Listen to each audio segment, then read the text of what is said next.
पिछले दिनों में आपां ने खालसे के गुणां की गल की सी। समय मुताबक भावें आपां अधूरे हाँ ते पूरे की गल कदे भी पूरी नहीं कर सकते, पर फिर भी कुछ गल्लां अज तुहाडे नाल उस पक्ष विच होर साझीआं करनियां चाहुंदा है। दुनिया विच कदे भी किसी चीज़ की कदर कीमत हुंदी है तो उहदी क्वालिटी के कारण, उहदे गुणां के कारण है। जे उहदे विच ओह गुण ने तो यकीन करके जानियो संसार उहदी बड़ी कदर करता है ते सारा संसार सांझ भी गुणां दी पाउंदा है। इसे गल करके सतगुरु जी ने खालसे विच भी गुण भरे ने। केवल बाहरी तौर पर एक रूप नहीं दिता, बल्कि इनू अंदरों भी गुणां नाल पूर्ण तौर पर शंगारिया है। उन्हां गुणां दा अज आपां जिक्र करांगे, क्योंकि जदों सिख परमेश्वर नूं मनदा है उन्होंने भी गुणा करके मनदा है। अमृत बाणी का वचन पढ़ते हो बहुत बारी, गुण निधान गुण तिन ही गाए, जाको कृपा धारी, सो सुखिया धन उस जन्मा, नानक तिस बलिहारी। इसका मतलब रब एक गुणा का खजाना है। निधान का मतलब खजाना। गुरु भी गुणा का ही नाम है।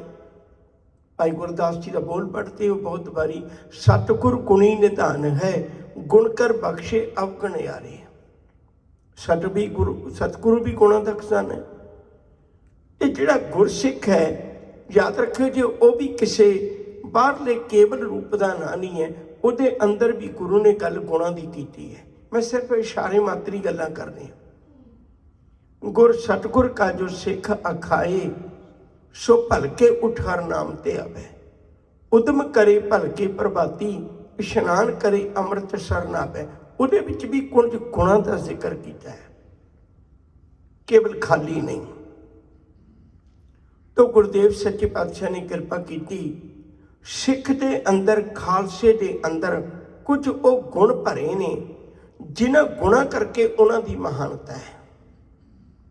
एक बारी मैं फिर बेनती करा, याद रखियो जे आपां पिछले दिनों च भी जिक्र किया सी भी एक ब्राह्मण, एक काजी, एक जोगी, ये तिन्ने धर्मी बंदे कुराहे पा रहे सन मनुखता नूं। सतगुरु जी ने इस मनुखी गुलामी विचों कढ़ के मनुख की सोच नूं आज़ादी का गुण बख्शिश किया सी। खालसा शब्द के अर्थ ही ये ने। याद रखियो जे दो भाषावां विच इहदे अर्थ आपां नूं मिलदे ने, कई बारी असीं भुलेखा खा जाने। नंबर एक, खालसे का अर्थ है अरबी भाषा विच शुद्ध। डॉक्टर रतन सिंह जग्गी सिख पंथ विश्वकोश विच उन्हें अर्थ किए ने। जदों इनू अरबी विच पढ़ांगे तो इसका अर्थ है शुद्ध, बिना मिलावट तो, जिहदे विच कोई रला नहीं है, पवित्र कह लीए। जदों ये अर्थ फारसी विच पढ़ांगे, जेडे सिक्खी नाल जेडे खालसे नाल ढुकदे ने, याद रखियो जे कल्ला खालसे का अर्थ शुद्ध नहीं है, ये फारसी विच अर्थ ने खुद मुख्तियार। एक खुद मुख्तियार है। एक पल मैं तुहाडा होर लवां, फिर इत्थे गल शुरू करांगा। गुरु नानक साहब जी ने खुद ने बहुत लंबा प्रचार किया। 10 गुरुआं चों सब तो वड्डियां यात्रावां गुरु नानक साहब दियां ने। गुरु अंगद साहब नूं गुरगद्दी जिहड़ी वो जवानी पहरे च मिली, ते इस गल करके गुरु अंगद साहब जी ने भी तुर फिर के प्रचार किया। एक गल वक्री भी उन्होंने प्रचार दौरे बहुते लम्बे नहीं सन। गुरु अमरदास जी ने जदों गुरगद्दी मिली, उदों बिरध अवस्था विच सन। ਇਹੋ ਹੀ ਕਾਰਨ ਹੈ ਗੁਰੂ ਅਮਰਦਾਸ ਜੀ ਨੇ ਖੁਦ ਨੇ ਵਿਚਰ ਕੇ ਪ੍ਰਚਾਰ ਕਰਨ ਦੀ ਬਜਾਏ 22 ਮੰਜੀਆਂ ਥਾਪੀਆਂ ਸੀ। ਉਦੋਂ ਉਹਨਾਂ ਮੰਜੀਆਂ ਦੇ ਅਧੀਨ ਪ੍ਰਚਾਰਕਾਂ ਦੀ ਸ਼੍ਰੇਣੀ ਨੂੰ ਰੱਖਿਆ ਗਿਆ ਸੀ। ਗੁਰੂ ਰਾਮਦਾਸ ਜੀ ਨੇ ਸਿੱਖੀ ਦਾ ਬਹੁਤਾ ਵਿਸਥਾਰ ਦੇਖ ਕੇ ਤੇ ਮਸੰਦ ਥਾਪੇ। ਮੰਜੀਦਾਰ ਤੇ ਮਸੰਦ ਵਿੱਚ ਸਿਰਫ ਇੰਨਾ ਅੰਤਰ ਹੈ, ਮੰਜੀਦਾਰ ਸਿਰਫ ਪ੍ਰਚਾਰ ਕਰਦਾ ਸੀ, ਮਸੰਦ ਸੀ ਜਿਹੜਾ ਪ੍ਰਚਾਰ ਵੀ ਕਰਦਾ ਸੀ ਤੇ ਸੰਗਤਾਂ ਵੱਲੋਂ ਇਕੱਠੀ ਹੋਈ ਕਾਰ ਭੇਟਾ ਵੀ ਗੁਰੂ ਘਰ 'ਚ ਲੈ ਕੇ ਆਉਂਦਾ ਸੀ। ਮਸੰਦ ਗੁਰੂ ਰਾਮਦਾਸ ਨੇ ਥਾਪੇ, ਬਦਕਿਸਮਤੀ ਉਹ ਪੰਜਵੇਂ ਪਾਤਸ਼ਾਹ ਵੇਲੇ ਕਰਪਟ ਹੋ ਗਏ। ਉਹ ਪੰਜਵੇਂ ਪਾਤਸ਼ਾਹ ਵੇਲੇ ਹੀ ਬੇਈਮਾਨ ਹੋ ਗਏ। ਜਦੋਂ ਗੁਰੂ ਅਰਜਨ ਪਾਤਸ਼ਾਹ ਨੂੰ ਗੁਰਗੱਦੀ ਮਿਲੀ ਤਾਂ ਉਦੋਂ ਬਹੁਤਾ ਝਗੜਾ ਪਾਉਣ ਵਾਲੇ ਬਾਬਾ ਪ੍ਰਿਥੀ ਚੰਦ ਦੇ ਨਾਲ ਮਸੰਦ ਨੇ। ਯਾਦ ਰੱਖੇ ਜੇ ਗੁਰੂ ਜੀ ਨੇ ਉਹਨਾਂ ਨੂੰ ਉਦੋਂ ਹੀ ਕੱਢ ਦਿੱਤਾ ਵਿੱਚੋਂ, ਉਦੋਂ ਹੀ ਕੱਢਣਾ ਸ਼ੁਰੂ ਕਰ ਦਿੱਤਾ। ਜਿਹੜਾ ਖਾਲਸਾ ਸ਼ਬਦ ਪਹਿਲੀ ਵਾਰੀ ਵਰਤਿਆ ਉਹ ਗੁਰੂ ਹਰਗੋਬਿੰਦ ਸਾਹਿਬ ਨੇ ਵਰਤਿਆ। ਯਾਦ ਰੱਖਿਓ ਜੇ ਸਾਨੂੰ ਬਹੁਤ ਵੱਡਾ ਭੁਲੇਖਾ ਹੈ। ਡਾਕਟਰ ਗੰਡਾ ਸਿੰਘ ਦੀ ਲਿਖੀ ਕਿਤਾਬ ਹੈ ਹੁਕਮਨਾਮੇ, ਉਹ 'ਚ ਗੁਰੂ ਸਾਹਿਬਾਂ ਦੇ ਵੇਲੇ ਦੇ ਹੁਕਮਨਾਮੇ ਤੇ ਉਹਨਾਂ ਦੇ ਵੇਲੇ ਦੇ ਦਸਖਤਾਂ ਦੇ ਸਾਈਨ ਨੇ, ਉਹਨਾਂ ਦੇ ਚਿੰਨ੍ਹ ਨੇ, ਨਿਸ਼ਾਨ ਨੇ ਸਾਡੇ ਕੋਲ। ਗੁਰੂ ਹਰਗੋਬਿੰਦ ਸਾਹਿਬ ਦੀਆਂ 3 ਚੀਜ਼ਾਂ ਸਾਡੇ ਕੋਲ ਨੇ। ਨੰਬਰ 1 ਉਹਨਾਂ ਦੇ ਨਿਸ਼ਾਨ, ਉਹਨਾਂ ਦੇ ਸਾਈਨ ਕੀਤੇ ਹੋਏ, ਉਹ ਮੂਲ ਮੰਤਰ ਲਿਖਿਆ ਕਰਦੇ ਸਨ ਸਾਈਨ ਕਰਨ ਲੱਗਿਆ। 2 ਸਾਡੇ ਕੋਲ ਉਹ ਨੇ। 1 ਹੁਕਮਨਾਮਾ ਹੈ ਜਿਸ ਹੁਕਮਨਾਮੇ ਵਿੱਚ ਗੁਰੂ ਹਰਗੋਬਿੰਦ ਸਾਹਿਬ ਜੀ ਨੇ ਸੰਗਤ ਨੂੰ ਖਾਲਸਾ ਕਿਹਾ ਹੈ। ਖਾਲਸਾ ਦਾ ਮਤਲਬ ਜਿਹੜੀ ਕਿਸੇ ਮਸੰਦ ਦੇ ਅਧੀਨ ਨਹੀਂ ਹੈ। ਖਾਲਸਾ ਦਾ ਮਤਲਬ ਜਿਹਦੇ ਵਿੱਚ ਤੇ ਗੁਰੂ ਦੇ ਦਰਮਿਆਨ ਕੋਈ ਵਿਚੋਲਾ ਨਹੀਂ ਹੈ। ਮੈਂ ਵੀ ਗੱਲ ਕਹਿਣ 'ਚ ਗੁਰੇਜ਼ ਨਾ ਕਰਾਂ, ਬਦਕਿਸਮਤੀ ਹੈ ਜਿਹੜੇ ਮਸੰਦ ਪ੍ਰਥਾ ਵਿੱਚੋਂ, ਦੇਹੀ ਦੀ ਗੁਲਾਮੀ ਵਿੱਚੋਂ ਗੁਰੂ ਨੇ ਸਾਨੂੰ ਕੱਢਿਆ ਸੀ, ਅੱਜ ਅਸੀਂ ਉਸੇ ਗੁਲਾਮੀ ਦੇ ਵਿੱਚ ਫੇਰ ਹੈ। ਉਹਨੂੰ ਕਿਸੇ ਸਾਧ ਰੂਪ ਵਿੱਚ ਮੰਨ ਲਿਆ, ਉਹਨੂੰ ਕਿਸੇ ਹੋਰ ਡੇਰੇਦਾਰੀ ਦੇ ਰੂਪ ਵਿੱਚ ਮੰਨ ਲਿਆ, ਉਹਨੂੰ ਕਿਸੇ ਜਥੇਦਾਰੀ ਦੇ ਰੂਪ ਵਿੱਚ ਮੰਨ ਲਿਆ। ਮਨੁੱਖੀ ਗੁਲਾਮੀ ਦਾ ਅਸਰ ਸਾਡੇ ਤੇ ਅੱਜ ਵੀ ਹੈ। ਪਹਿਲੀ ਵਾਰੀ ਸ਼ਬਦ ਲਿਖਤੀ ਤੌਰ ਤੇ ਗੁਰੂ ਹਰਗੋਬਿੰਦ ਸਾਹਿਬ ਨੇ ਵਰਤਿਆ। ਔਰ ਯਾਦ ਰੱਖਿਓ ਗੁਰੂ ਤੇਗ ਬਹਾਦਰ ਸਾਹਿਬ ਜੀ ਦੇ 22 ਹੁਕਮਨਾਮੇ ਸਾਡੇ ਕੋਲ ਨੇ ਤੇ ਉਹਨਾਂ 22 ਹੁਕਮਨਾਮਿਆਂ ਚੋਂ ਕਈ ਥਾਵਾਂ ਤੇ ਜ਼ਿਕਰ ਗੁਰੂ ਤੇਗ ਬਹਾਦਰ ਸਾਹਿਬ ਜੀ ਨੇ ਵੀ ਸਿੱਖਾਂ ਨੂੰ ਖਾਲਸਾ ਕਹਿ ਕੇ ਵਰਤਿਆ ਹੋਇਆ। ਖਾਲਸਾ ਦਾ ਮਤਲਬ ਇੱਕ ਵਾਰੀ ਫਿਰ ਬੇਨਤੀ ਕਰਾਂ, ਜਿਹੜਾ ਕਿਸੇ ਮਸੰਦ ਦੇ ਅਧੀਨ ਨਹੀਂ ਹੈ। ਕਬੀਰ ਸਾਹਿਬ ਨੇ ਗੁਰਬਾਣੀ ਵਿੱਚ ਸ਼ਬਦ ਵਰਤਿਆ, ਕਹੋ ਕਬੀਰ ਜਨ ਭਏ ਖਾਲਸੇ ਪ੍ਰੇਮ ਭਗਤ ਤੇ ਜਾਨੀ। ਉਹ ਲੋਕ ਆਜ਼ਾਦ ਹੋ ਗਏ। ਖਾਲਸੇ ਦਾ ਮਤਲਬ ਆਜ਼ਾਦ ਹੋ ਗਏ। ਜਿਨ੍ਹਾਂ ਨੇ ਰੱਬ ਦੀ ਪ੍ਰੇਮਾ ਭਗਤੀ ਨੂੰ ਮੰਨ ਲਿਆ, ਉਹ ਮਨੁੱਖੀ ਗੁਲਾਮੀ ਤੋਂ ਮੁਕਤ ਹੋ ਗਏ। ਉਹਨਾਂ ਨੂੰ ਕੋਈ ਕਿਸੇ ਕਰਮ ਕਾਂਡ ਦੀ ਲੋੜ ਨਹੀਂ। ਤਾਂ ਮੈਂ ਬੇਨਤੀ ਕਰ ਰਿਹਾ ਸੀ, ਗੁਰੂ ਜੀ ਨੇ ਕਿੱਡੀ ਵੱਡੀ ਦਾਤ ਬਖਸ਼ਿਸ਼ ਕੀਤੀ। ਖਾਲਸੇ ਦੇ ਅੰਦਰ ਇਹ ਗੁਣ ਭਰਿਆ, ਇਹ ਖੁਦ ਹੀ ਖੁਦ ਮੁਖਤਿਆਰ ਹੈ। ਰਤਨ ਸਿੰਘ ਭੰਗੂ ਦੇ ਬੋਲ ਨੇ ਪੰਥ ਪ੍ਰਕਾਸ਼ ਵਿੱਚੋਂ, ਖਾਲਸਾ ਹੋਵੇ ਖੁਦ ਖੁਦਾ, ਜਿਸ ਖੂਬੀ ਖੂਬ ਖੁਦਾਏ। ਜਿਹਦੇ ਅੰਦਰ ਖੂਬੀਆਂ ਰੱਬ ਨੇ ਭਰੀਆਂ ਨੇ, ਖਾਲਸਾ ਤੇ ਖੁਦ ਹੀ ਖੁਦਾ ਹੈ। ਖਾਲਸਾ ਹੋਵੇ ਖੁਦ ਖੁਦਾ, ਜਿਸ ਖੂਬੀ ਖੂਬ ਖੁਦਾਏ। ਆਨ ਨਾ ਮੰਨੇ ਆਨ ਕੀ, ਬਿਨ ਸੱਚੇ ਪਾਤਸ਼ਾਹ। ਕਹਿੰਦੇ ਉਹ ਕਦੇ ਕਿਸੇ ਦੀ ਆਨ ਨਹੀਂ ਮੰਨਦਾ, ਕਦੇ ਕਿਸੇ ਦੀ ਅਧੀਨਗੀ ਨਹੀਂ ਕਬੂਲਦਾ, ਕਦੇ ਕਿਸੇ ਦੀ ਗੁਲਾਮੀ ਨਹੀਂ ਕਬੂਲਦਾ। ਤੇ ਉਹਨੂੰ ਰੱਬ ਨੇ ਖੁਦ ਹੀ ਇਹੋ ਜਿਹਾ ਬਣਾ ਕੇ ਭੇਜਿਆ। ਸਤਿਗੁਰੂ ਨੇ ਉਹਦੇ ਵਿੱਚ, ਖਾਲਸੇ ਦੇ ਵਿੱਚ ਕੁਝ ਗੁਣ ਭਰੇ ਨੇ। ਇੱਕ ਛੋਟੀ ਜੀ ਗੱਲ ਕਹਿ ਦਿਆਂ, ਫਿਰ ਆਪਣੀ ਗੱਲ ਬਣਾਵਾਂਗਾ। ਅਨੰਦਪੁਰ ਸਾਹਿਬ ਦੀ ਧਰਤੀ ਉੱਤੇ ਕੁਝ ਲੋਕ ਇਕੱਠੇ ਹੋ ਕੇ ਆਏ। ਸਤਿਗੁਰੂ ਤੁਸੀਂ ਤਾਂ ਬਹੁਤ ਮਹਾਨ ਹੋ। ਗੁਰੂ ਗੋਬਿੰਦ ਸਿੰਘ ਜੀ ਨੇ ਵੀ ਸ਼ੇਰ ਦਾ ਸ਼ਿਕਾਰ ਕੀਤਾ। ਯਾਦ ਰੱਖਿਓ ਜੀ, 6ਵੇਂ ਪਾਤਸ਼ਾਹ ਨੇ ਵੀ ਸ਼ੇਰ ਦਾ ਸ਼ਿਕਾਰ ਕੀਤਾ ਹੈ। ਬਾਅਦ ਵਿੱਚ ਬੜੇ ਸਿੱਖਾਂ ਨੇ ਵੀ ਸ਼ੇਰਾਂ ਦੇ ਸ਼ਿਕਾਰ ਕੀਤੇ ਨੇ, ਜਿਵੇਂ ਭਾਈ ਜੇਠਾ ਜੀ शेर नूं बन के लेके आ गए सन।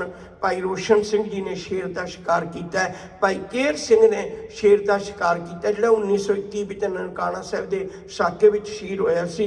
हरी सिंह नलूगे ने शेर का शिकार किया होया, रो विचार कदे फिर से। 10वें पातशाह को आए भी इस इलाके च एक शेर फिर रहा है, तो लोगों के मन च बड़ी दहशत है, बड़ा डर है, कोई भी अणहोनी वापर सकती है। तो साडे इलाके च सानू नहीं लगता भी कोई शेर का शिकार करने वाला होवे। तुसी शेर का शिकार करो, सतगुरु ओनू सानू डर है, साडे बच्चों का डर है। हजूर कहने लगे भी कोई गल नहीं, कदे वक्त मिलिया टकरिया कदे ते कोई गल नहीं, शिकार कर लांगे। जिमें दी लोकां दी पुकार सी, उन्हें दर्द नाल गुरु गोबिंद सिंह ने जवाब ना दिता। बड़ी हैरानी हुई, पर सतगुरु तो निक्की जी भी पीड़ नहीं सारते अपने सिखां दी, ते झट कुरला उठते ने भई ये की कारण बनया। शेर होवे ते बच्चों का डर होवे, घर परिवार का डर होवे, लोगों ने कम्मां कारां ते जाना है, ते किसी वेले भी कोई अणहोनी वापर सकती। पर गुरु जी ने कोई बाला दर्द नाल साडी गल नूं नहीं सुनिया। 2-3 दिन लंघे, एक मनुख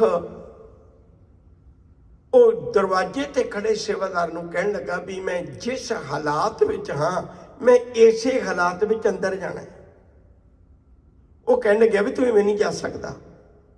थोड़ा जिहा रौला वधिया ते गुरु जी ने आवाज़ मारी भी कोई गल नहीं, आ लैण दिओ।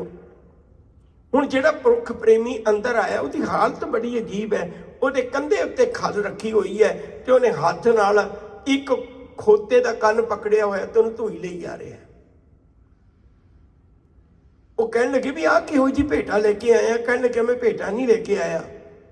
कहने लगे की होया। कहने लगे सतगुरु जिहड़ा इस इलाके में डर पिया होया सी ना भी शेर फिरदा है, वो शेर नहीं फिरदा, असल में खोता ही सी, किसी ने इहदे उत्ते शेर की खल चढ़ाती सी ते लोग एवें डरी गए इहदे तो। पता नहीं किस बंदे ने कारनामा किया होगा। हजूर हस पे कहने लगे मैं वही करवाया सी। कहने लगे क्यों। कहने लगे मैं दिखाना चाहता सी वो भलिया जे कला बाहर ही स्वरूप पा के फिरदा रहा ना, तेरे अंदर गुण ना होए तो एक ना एक दिन तेरा पा जुगड़ जाएगा।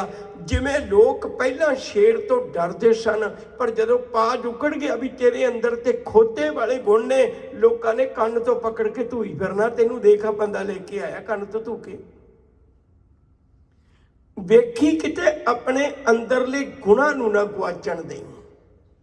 जदों गुण गुआचदे ने मनुख, उदों ही जीवन विच खुआर हुंदा। चेते रखियो जी, गुरु जी ने किड्डी वड्डी रहमत कीती साडे ते, सानू अंदरों गुण भर के दिते। गुरबाणी विचले कुछ गुणां दा मैं जिक्र करना चाहुंदा ताकि गल पकड़ विच आ जाए। जपजी साहिब दा सचियारा खालसे दे अंदर भरिया गुरु ने। एक हुक्म रजाई चलण वाला गुण खालसे दे अंदर भरिया रब ने, गुरु ने। खालसा हुक्म रजाई चलता है, खालसा रब नूं उलामे नहीं देंदा, रब दे शुक्र विच गुजारदा है। जिन्नी सिੱਖੀ है तुसी पढ़ के वेख लो, विचार के वेख लो, कदे इतिहास के पन्नियां तो अपने पुत्तां दे टोटे करवा के गलां विच हार पवा के भी मावां रात नूं शुक्र दा धन्नवाद दा अपने वल्लों अरदासां सोधदियां ने। खालसे दे अंदर गुण भरे ने। याद रखियो जे जदों ये गुण मनुख दे अंदर आ जाना, जिन्हों पहला क्या सी, पहला मरण कबूल जीवन की छड़ आस हो सबना की रिणका तो आओ हमारे पास। पहला क्या सी, मरना कबूल कर ले। ते जदों दे अंदर गुण भर गए ना, रब वस गया, ते उन्होंने गुरु कहन लगे ना वो मरे ना ठागे जाए। हुण तू कदे नहीं मरेगा, क्योंकि तेरे अंदर जिहड़े गुण ने, उन्होंने गुणा ने तेनू कदे मरन नहीं देना। छोटी जी उदाहरण फिर देन लगा है। डॉक्टर हरपाल सिंह पन्नू ने लिखी गल है। महात्मा बुद्ध एक बड़ा प्यारा शागिर्द सी, बहुत नेड़े दा शागिर्द सी, उहदा चेला सी, इउं कह लीए। उहदा नाम सी आनंद। ਇੱਕ ਵਾਰੀ ਆਨੰਦ ਕਿਸੇ ਪ੍ਰਚਾਰ ਕਰਨ ਜਾ ਰਿਹਾ ਹੈ ਤੇ ਸੁਭਾਵਕ ਹੀ ਉਹਨੂੰ ਪਾਣੀ ਦੀ ਪਿਆਸ ਲੱਗੀ, ਇੱਕ ਖੂਹ ਤੇ ਚਲਾ ਗਿਆ, ਮਿਹਨਤ ਕਰਨ ਲੱਗਾ, ਮੈਨੂੰ ਪਾਣੀ ਪਿਲਾ ਦਿਓ। ਉੱਥੇ ਨੌਜਵਾਨ ਬੱਚੀ ਪਾਣੀ ਕੱਢ ਰਹੀ ਹੈ। ਉਹ ਕਹਿਣ ਲੱਗੀ ਵੀ ਤੁਸੀਂ ਰੁਕੋ, ਮੈਂ ਪਿੰਡ ਜਾ ਕੇ ਕਿਸੇ ਉੱਚੀ ਜਾਤੀ ਵਾਲੇ ਨੂੰ ਲੈ ਕੇ ਆਉਣੀ ਹੈ ਤੇ ਤੁਹਾਨੂੰ ਪਾਣੀ ਪਿਲਾ ਦੇਗੀ। ਉਹ ਕਹਿਣ ਲੱਗਿਆ ਮੈਨੂੰ ਪਾਣੀ ਦੀ ਪਿਆਸ ਲੱਗੀ ਹੈ, ਮੈਂ ਪਾਣੀ ਤੇਰੇ ਕੋਲ ਮੰਗ ਰਿਹਾ, ਤੂੰ ਪਾਣੀ ਕੱਢ ਰਹੀ ਹੈ, ਤੇਰੇ ਚ ਉੱਚੀ ਜਾਤ ਨੀਵੀਂ ਜਾਤ ਦਾ ਕੀ ਮਸਲਾ ਹੋਇਆ? ਉਹ ਕਹਿਣ ਲੱਗੀ ਨਹੀਂ ਨਹੀਂ, ਮੈਂ ਅਛੂਤਾਂ ਦੇ ਘਰੋਂ ਜੰਮੀ ਹੋਈ ਬੱਚੀ ਹੈ, ਮੈਂ ਅਛੂਤ ਹੈ ਤੇ ਮੇਰੇ ਹੱਥੋਂ ਪਾਣੀ ਨਾ ਪੀਓ ਤੁਸੀਂ, ਲੋਕ ਤੁਹਾਨੂੰ ਸਤਿਕਾਰ ਨਹੀਂ ਕਰਨਗੇ। ਉਹ ਕਹਿਣ ਲੱਗਿਆ ਬੱਚੀਏ ਤੂੰ ਇਸ ਨਿਕਲ ਜਾ ਇਸ ਭਰਮ ਚੋਂ, ਤੂੰ ਮੈਨੂੰ ਪਾਣੀ ਪਿਲਾ। ਉਹਨੇ ਪਾਣੀ ਪਿਲਾਇਆ। ਉਸ ਨੌਜਵਾਨ ਬੱਚੀ ਦਾ ਮਨ ਏਡਾ ਪ੍ਰਭਾਵਿਤ ਹੋਇਆ, ਉਹ ਮਗਰ ਮਗਰ ਚਲੇ ਗਈ। ਮਹਾਤਮਾ ਬੁੱਧ ਕੋਲ ਜਾ ਕੇ ਕਹਿਣ ਲੱਗੀ ਬਈ ਮੈਨੂੰ ਆਹ ਆਨੰਦ ਦੇ ਦੇ, ਅੱਜ ਤੱਕ ਮੈਨੂੰ ਲੋਕਾਂ ਦੁਰਕਾਰਿਆ ਹੀ ਹੈ, ਇਹ ਪਹਿਲੀ ਵਾਰੀ ਵੇਖਿਆ ਕਿਸੇ ਨੇ ਸਤਕਾਰਿਆ ਹੋਵੇ, ਤੇ ਮੈਨੂੰ ਆਹ ਆਨੰਦ ਦੇ ਦੇ। ਕਹਿਣ ਲੱਗੇ ਬੱਚੀਏ ਬੈਠ ਮੇਰੇ ਕੋਲ, ਤੂੰ ਆਨੰਦ ਨੂੰ ਕਿਉਂ ਮੰਗਦੀ ਹੈ, ਤੈਨੂੰ ਇਹਦੇ ਚੋਂ ਕੀ ਚੰਗਾ ਲੱਗਿਆ? ਕਹਿਣ ਲੱਗੀ ਇਹਦੇ ਚੋਂ ਇਹ ਚੰਗਾ ਲੱਗਿਆ ਵੀ ਇਹ ਇਨਸਾਨੀਅਤ ਦੇਖੀ ਇਹਨੇ ਮੇਰੇ ਅੰਦਰ, ਇਹਨੇ ਮੇਰੀ ਜ਼ਾਤ, ਇਹਨੇ ਮੇਰੇ ਕੱਪੜੇ ਨੇ, ਮੇਰਾ ਘਰ ਪਰਿਵਾਰ, ਇਹਨੇ ਮੇਰੀ ਅਮੀਰੀ ਗਰੀਬੀ ਕੁਛ ਨਹੀਂ ਦੇਖੀ, ਇਹਨੇ ਮੇਰੇ ਵਿੱਚ ਇਨਸਾਨੀਅਤ ਦੇਖੀ ਹੈ, ਇਹ ਵਾਲਾ ਗੁਣ ਮੈਨੂੰ ਆਨੰਦ ਦਾ ਚੰਗਾ ਲੱਗਿਆ। ਮਹਾਤਮਾ ਬੁੱਧ ਨੇ ਗੱਲ ਕਹੀ ਸੀ ਬੜੀ ਗਜਬ ਦੀ, ਧਿਆਨ ਵਿੱਚ ਰੱਖਿਓ ਜੀ। ਕਹਿਣ ਲੱਗੇ ਧੀਏ ਜੇ ਆਨੰਦ ਦਾ ਇਹ ਗੁਣ ਚੰਗਾ ਲੱਗਿਆ ਨਾ ਤਾਂ ਇਸ ਦੇ ਨਾਲ ਤੈਨੂੰ ਆਨੰਦ ਮਿਲ ਸਕਦਾ ਹੈ। ਆਹ ਆਨੰਦ ਮੰਗਦੀ ਹੈ ਤਾਂ 4 ਦਿਨਾਂ ਬਾਅਦ ਦੀ ਮੌਤ ਹੋ ਜਾਣੀ ਹੈ, ਤਾਂ ਖਤਮ ਹੋ ਜਾਣਾ। ਤੂੰ ਇਹ ਵਾਲਾ ਗੁਣ ਆਪਣੇ ਜੀਵਨ ਵਿੱਚ ਧਾਰਨ ਕਰ, ਫਿਰ ਤੂੰ ਸਦਾ ਹੀ ਆਨੰਦ ਵਰਗੀ ਬਣ ਜਾਏਂਗੀ। ਸੱਚ ਕਰਕੇ ਜਾਣਿਓ ਗੁਰੂ ਨੇ ਕਿੱਡੀ ਵੱਡੀ ਕਿਰਪਾ ਕੀਤੀ। ਖਾਲਸਾ ਮੇਰੋ ਰੂਪ ਹੈ ਖਾਸ, ਜਿੰਨੇ ਗੁਣ ਗੁਰੂ ਗੋਬਿੰਦ ਸਿੰਘ ਵਿੱਚ ਨੇ ਉਨੇ ਹੀ ਗੁਣ ਉਹਨੇ ਖਾਲਸੇ ਦੇ ਅੰਦਰ ਭਰ ਦਿੱਤੇ। ਪੁੱਤ ਵੇ ਤੈਨੂੰ ਕੋਈ ਮੇਰੇ ਤੋਂ ਛੋਟਾ ਨਾ ਕਵੇ, ਇੰਨੇ ਗੁਣ ਭਰ ਦਿੱਤੇ ਗੁਰੂ ਨੇ। ਜਿਸ ਅੰਮ੍ਰਿਤਮਈ ਬਾਣੀ ਦਾ ਝਿਮ ਝਿਮ ਵਰਸੈ ਅੰਮ੍ਰਿਤ ਧਾਰਾ, ਉਹ ਸਿੱਖ ਦੇ ਅੰਦਰ ਰੱਖ ਦਿੱਤਾ। ਜਿਹੜੀ ਬਾਹਰੀ ਤੌਰ ਤੇ ਗੁਰੂ ਨੇ ਹਰ ਅੰਮ੍ਰਿਤ ਭਿੰਨੀ ਦਿਓਹਰੀ, ਅੰਮ੍ਰਿਤ ਬੁਰਕੇ RAM ਰਾਜੇ, ਇਹਦੇ ਅੰਦਰ ਵੀ ਅੰਮ੍ਰਿਤ ਰੱਖ ਦਿੱਤਾ, ਇਹਦੇ ਉੱਤੇ ਅੰਮ੍ਰਿਤ ਛਿੜਕ ਵੀ ਦਿੱਤਾ, ਇਹਦੀ ਬਾਹਰੀ ਤੌਰ ਤੇ ਵੀ ਅੰਮ੍ਰਿਤ ਛਿੜਕ ਦਿੱਤਾ। ਤੇ ਉਹੀ ਕਿਰਿਆ ਗੁਰੂ ਨੇ ਕੀਤੀ। ਜਿਵੇਂ ਸਿੱਖ ਨੇ ਅੰਮ੍ਰਿਤ ਲਿਆ ਸੀ ਉਵੇਂ ਹੀ ਗੁਰੂ ਨੇ ਅੰਮ੍ਰਿਤ ਲਿਆ। ਤੇਰੇ ਗੁਣਾਂ ਤੇ ਮੇਰੇ ਗੁਣਾਂ 'ਚ ਕੋਈ ਅੰਤਰ ਨਾ ਰਹਿ ਜਾਏ। ਜਿਹੜੇ 5 ਕਕਾਰ ਸਿੱਖ ਨੇ ਪਾਏ ਉਹੀ 5 ਕਕਾਰ ਅੱਜ ਗੁਰੂ ਨੇ ਪਾਏ। ਜਿਹੜਾ ਸਿੰਘ ਸ਼ਬਦ ਸਿੱਖ ਨਾਲ ਲੱਗਿਆ ਉਹੀ ਸਿੰਘ ਸ਼ਬਦ ਅੱਜ ਗੋਬਿੰਦ ਰਾਏ ਨਾਲ ਗੋਬਿੰਦ ਸਿੰਘ ਲੱਗਿਆ। ਜਿਹੜੇ ਗੁਰੂ ਦੇ ਬਾਟੇ ਦੇ ਵਿੱਚੋਂ ਅੰਮ੍ਰਿਤ ਸਿੱਖ ਨੇ ਛਕਿਆ ਸੀ ਉਸੇ ਬਾਟੇ ਵਿੱਚੋਂ ਅੰਮ੍ਰਿਤ ਅੱਜ ਗੁਰੂ ਨੇ ਛਕਿਆ। ਉਹ ਖੰਡੇ ਦੀ ਪੌਲ ਲਈ ਜਿਹੜੀ ਫਤਿਹ ਸਿੱਖ ਬੁਲਾਉਂਦਾ ਉਹੀ ਫਤਿਹ ਗੁਰੂ ਗੋਬਿੰਦ ਸਿੰਘ ਬੁਲਾਉਂਦਾ। ਜਿਹਨੂੰ ਸਿੱਖ ਮੱਥਾ ਟੇਕਦਾ ਗੁਰੂ ਗ੍ਰੰਥ ਸਾਹਿਬ ਨੂੰ, ਉਸੇ ਨੂੰ ਗੁਰੂ ਗੋਬਿੰਦ ਸਿੰਘ ਮੱਥਾ ਟੇਕਦਾ। ਬਰਾਬਰ ਕਰ ਦਿੱਤਾ। ਜਿਹੋ ਜਿਹਾ ਬਾਣਾ ਸਿੱਖ ਦਾ ਪਾਇਆ ਹੋਇਆ ਉਹ ਜਿਹੀ ਬਾਣਾ ਅੱਜ ਗੁਰੂ ਗੋਬਿੰਦ ਸਿੰਘ ਦਾ ਪਾਇਆ ਹੋਇਆ। ਬਲਕਿ ਇਹ ਗੱਲ ਕਹਿ ਦਿੱਤੀ ਤੇਰੇ ਮੇਰੇ ਗੁਣਾਂ 'ਚ ਫਰਕ ਨਾ ਰਹਿ ਜਾਏ। ਖਾਲਸਾ ਮੇਰੋ ਰੂਪ ਹੈ ਖਾਸ, ਖਾਲਸੇ ਮੈਂ ਹਾਂ ਕਰੋ ਨਿਵਾਸ। ਬੇਨਤੀ ਕਰ ਰਿਹਾ ਸਾਂ ਗੁਰਬਾਣੀ ਵਿਚਲੇ ਗੁਣ ਸਿੱਖ ਦੇ ਅੰਦਰ ਰੱਖੇ। ਕਿੱਡੀ ਵੱਡੀ ਰਹਿਮਤ ਕੀਤੀ। ਇਹਦੇ ਵਿੱਚ ਜਪਜੀ ਸਾਹਿਬ ਵਾਲਾ ਸਚਿਆਰਾ ਬੈਠਾ ਹੋਇਆ ਹੈ। ਇਹਦੇ ਵਿੱਚ ਜਪਜੀ ਸਾਹਿਬ ਵਾਂਗੂ ਸੁਣਨ ਦੀ ਸਮਰੱਥ ਹੈ। ਇਹਦੇ ਵਿੱਚ ਜਪਜੀ ਸਾਹਿਬ ਵਾਂਗੂ ਮੰਨਣ ਦੀ ਸਮਰੱਥ ਹੈ। ਇਹਦੇ ਵਿੱਚ ਜਪਜੀ ਸਾਹਿਬ ਦੇ ਦੱਸੇ ਹੋਏ ਸੋਦਰ ਤੇ ਮੱਥਾ ਟੇਕਣ ਦੀ ਜਾਚ ਹੈ। ਇਹ ਜਪਜੀ ਸਾਹਿਬ ਵਾਲੇ ਸੱਚਖੰਡ ਵਸੈ ਨਿਰੰਕਾਰ ਨੂੰ ਮੰਨਦਾ। ਇਹ ਮੜੀਆਂ ਮਸੀਤਾਂ ਵਾਲੇ ਰੱਬਾਂ ਨੂੰ ਨਹੀਂ ਮੰਨਦਾ। ਇੱਥੇ ਬਸ ਨਹੀਂ, ਇਹਦੇ ਵਿੱਚ ਸੁਖਮਨੀ ਸਾਹਿਬ ਵਾਲਾ ਸੰਤ ਵਸਿਆ ਹੋਇਆ ਹੈ। ਇਹਦੇ ਵਿੱਚ ਸੁਖਮਨੀ ਸਾਹਿਬ ਵਾਲਾ ਸਾਧ ਵਸਿਆ ਹੋਇਆ ਹੈ। ਗੁਣ ਭਰੇ ਨੇ ਸਤਿਗੁਰੂ ਨੇ ਖਾਲਸੇ ਅੰਦਰ। ਇਹਦੇ ਅੰਦਰ ਸੁਖਮਨੀ ਸਾਹਿਬ ਵਾਲਾ ਬ੍ਰਹਮ ਗਿਆਨੀ ਵਸਿਆ ਹੋਇਆ ਹੈ। ਗੁਰੂ ਨੇ ਅੰਦਰੋਂ ਇਹਨੂੰ ਇਹੋ ਜਿਹਾ ਬਣਾ ਦਿੱਤਾ। ਇਹਦੇ ਅੰਦਰ ਸੁਖਮਨੀ ਪੈਦਾ ਕਰ ਦਿੱਤੀ। गुरु ने रहमत कर दी। ਇਹਦੇ अंदर आशा दी वार वाला विस्माद है।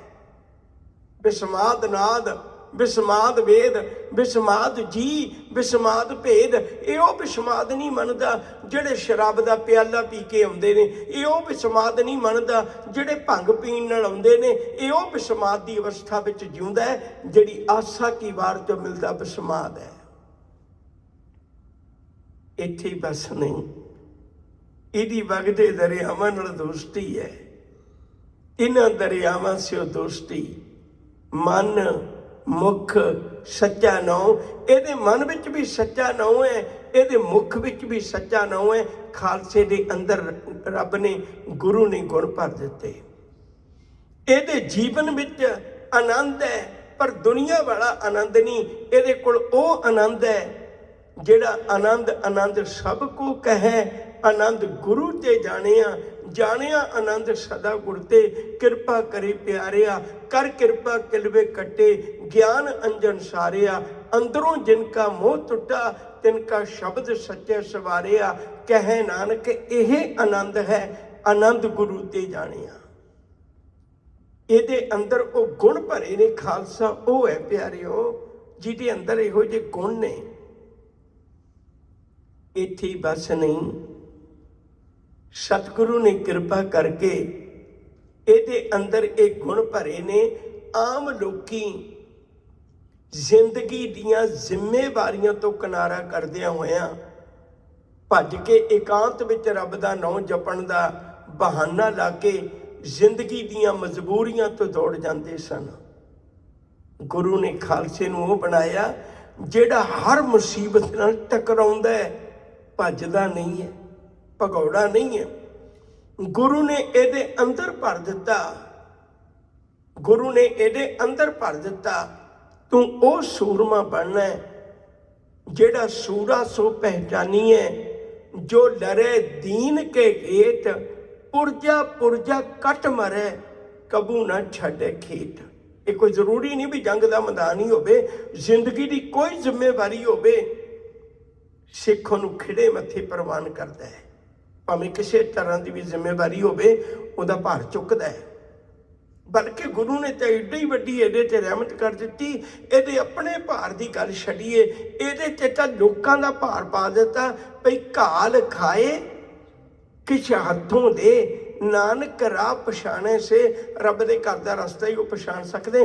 तू केवल अपने घर दा प्रशादा पकदा ना वेखी, जे गुआंढी दे घर चुल्हा नहीं ना बलिया, सज्जणा तैनूं दर्द होवे। तू उस दिन अरदास करें, रब अगे जग ते जलंदा रख लै, अपनी कृपा धार, जित दुआरे उभरे चिट्टे लियो उबार। रब अगे अरदास करें, अन्न पानी मुझ उपाए, दुख दालत भन तर।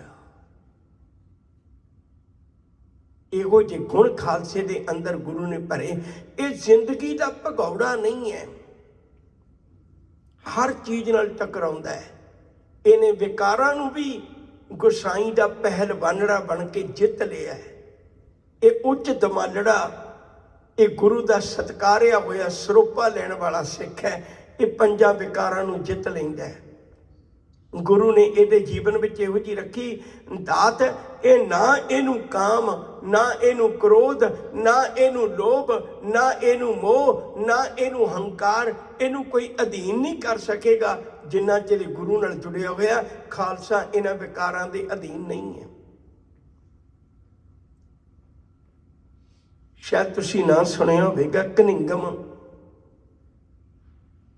ਇਹ ਜਿਹੜੀਆਂ ਸਿੱਖਾਂ ਦੀਆਂ ਆਖਰੀ ਲੜਾਈਆਂ ਹੋਈਆਂ ਨੇ, ਉਸ ਤੋਂ ਬਾਅਦ ਰਾਜ ਹਾਰ ਗਏ ਸਨ, ਗੋਰਿਆਂ ਦਾ ਰਾਜ ਹੋ ਗਿਆ ਸੀ।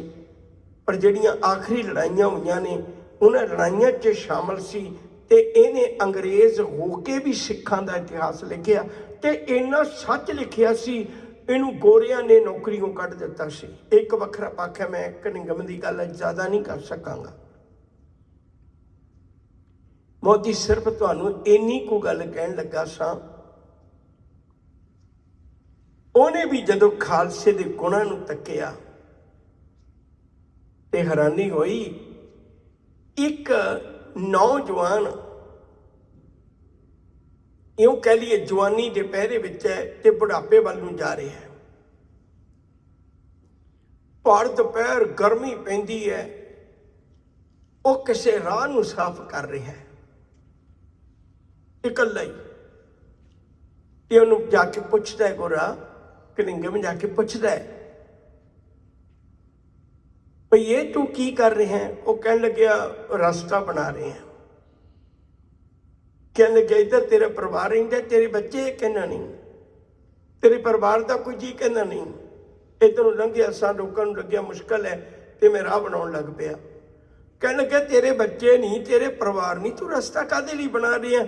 ਉਹਨੇ ਬੜੇ ਗਜਬ ਨਾਲ ਕਿਹਾ ਸੀ। ਕਹਿਣ ਲੱਗਿਆ ਸਾਰਾ ਸੰਸਾਰ ਸਾਡਾ ਪਰਿਵਾਰ ਹੈ, ਜਿੱਥੇ ਵੀ ਕਿਤੇ ਦੁਨੀਆ ਵਿੱਚ ਮੁਸੀਬਤ ਦੇਖਦੇ ਖਾਲਸਾ ਡਟ ਜਾਂਦਾ ਹੈ। ਲੋਕ ਤਾਂ ਲੰਘਣਗੇ ਨਾ, ਇਹ ਮੇਰਾ ਪਰਿਵਾਰ ਹੀ ਹੈ, ਅਸੀਂ ਸਾਰਿਆਂ ਨੂੰ ਇੱਕੋ ਜਿਹਾ ਸਮਝਦੇ। ਉਸ ਦਿਨ ਕਲਿੰਗਮ ਨੇ ਹੱਥ ਲਾ ਕੇ ਕਿਹਾ ਸੀ ਕੰਨਾਂ ਨੂੰ, ਕਹਿਣ ਲੱਗੇ ਖਾਲਸੇ ਦੇ ਅਰਥ ਮੈਨੂੰ ਅੱਜ ਪਤਾ ਲੱਗੇ ਨੇ। ਉਹ ਜਿਹੜਾ ਕਿਸੇ ਦੂਜੇ ਲਈ ਵੀ ਜਿਉਂਦਾ ਹੈ। ਖਾਲਸਾ ਜ਼ਿੰਦਗੀ ਦੀਆਂ ਮਜਬੂਰੀਆਂ ਦਾ ਭਗੌੜਾ ਨਹੀਂ ਹੈ, ਇਹ ਅੰਜਨ ਮਾਹੇ ਨਿਰੰਜਨ ਰਹਿਣ ਦੀ ਜਾਚ ਸਿੱਖ ਲੈਂਦਾ ਹੈ। ਇਹ ਵਿਕਾਰਾਂ ਵਿੱਚ ਨਿਰਲੇਪ ਰਹਿਣ ਦੀ ਜਾਚ ਸਿੱਖ ਲੈਂਦਾ ਹੈ। ਇਹ ਪਰਿਵਾਰ ਵਿੱਚ ਰਹਿੰਦਾ ਹੋਇਆ ਵੀ ਇਹ ਬਚਨ ਗਾ ਲੈਂਦਾ ਹੈ, ਇਹ ਮਨ ਪਿਆਰਿਆ ਤੂੰ ਸਦਾ ਸੱਚ ਸੰਭਾਲੇ। ਇਹ ਕੁਟੰਬ ਤੂੰ ਜੇ ਦੇਖਦਾ ਚੱਲੇ ਨਹੀਂ ਤੇਰੇ ਨਾਲੇ, ਸਾਥ ਤੇਰੇ ਚੱਲੇ ਨਹੀਂ ਤਿਸ ਨਾਲ ਕਿਉਂ ਚਿੱਤ ਲਾਈਐ। ਐਸਾ ਕੰਮ ਮੂਲੇ ਨਾ ਕੀਤੈ ਜਿਤ ਅੰਤ ਪਛੋਤਾਈਐ। ਸਤਿਗੁਰੂ ਕਾ ਉਪਦੇਸ਼ ਸੁਣ ਤੂੰ ਹੋਵੇ ਤੇਰੇ ਨਾਲੇ, ਕਹੇ ਨਾਨਕ ਮਨ ਪਿਆਰੇ ਤੂੰ ਸਦਾ ਸੱਚ ਸੰਭਾਲੇ। ਗੁਰੂ ਨੇ ਕਿਰਪਾ ਕੀਤੀ ਸੀ, ਮਰਸੰਦਾਂ ਤੋਂ ਤਦ ਹੀ ਆਜ਼ਾਦ ਕਰਵਾਇਆ ਸੀ ਤਾਂ ਕਿ ਤੂੰ ਸਾਰੀ ਦੁਨੀਆ ਦਾ ਦੁੱਖ ਦਰਦ ਸੁਣ ਸਕੇ। ਖਾਲਸੇ ਵਿੱਚ ਇਹ ਗੁਣ ਭਰੇ ਸਨ ਗੁਰੂ ਨੇ। ਇੱਥੇ ਹੀ ਬਸ ਨਹੀਂ, ਖਾਲਸਾ ਇਹਨਾਂ ਗੁਣਾਂ ਦਾ ਧਾਰਨੀ ਹੈ। ਦੇਖੋ ਕਦੇ ਆਪਣੇ ਜੀਵਨ ਵਿੱਚ ਇਹ ਨਿਰੰਕਾਰ ਦੇ ਦਰ ਤੇ ਜੁੜ ਕੇ ਕੇਵਲ ਆਪਣਾ ਹੀ ਜੀਵਨ ਪਵਿੱਤਰ ਨਹੀਂ ਰੱਖਦਾ, ਇਹ ਸੰਸਾਰ ਦੇ ਲੋਕਾਂ ਲਈ ਵੀ ਭਲੇ ਦੀ ਅਰਦਾਸ ਕਰਦਾ ਹੈ। ਅਰਦਾਸ ਭਾਵੇਂ 1 ਮਿੰਟ ਦੀ ਹੋਵੇ, ਅਰਦਾਸ ਭਾਵੇਂ 10 ਮਿੰਟ ਦੀ ਹੋਵੇ, ਪਰ ਸਮਾਪਤ ਉਦੋਂ ਹੀ ਹੋਏਗੀ ਜਦੋਂ ਇਹ ਕਹੇਗਾ ਨਾਨਕ ਨਾਮ ਚੜ੍ਹਦੀ ਕਲਾ, ਤੇਰੇ ਭਾਣੇ ਸਰਬੱਤ ਕਾ ਭਲਾ। ਤੁਸੀਂ ਪੜ੍ਹੇ ਲਿਖੇ ਬੈਠੇ ਹੋ, ਮੈਂ ਇੱਕ ਛੋਟਾ ਜਿਹਾ ਦ੍ਰਿਸ਼ਟਾਂਤ ਦੇਣ ਲੱਗਾ, ਪਕੜ ਵਿੱਚ ਰੱਖਿਓ।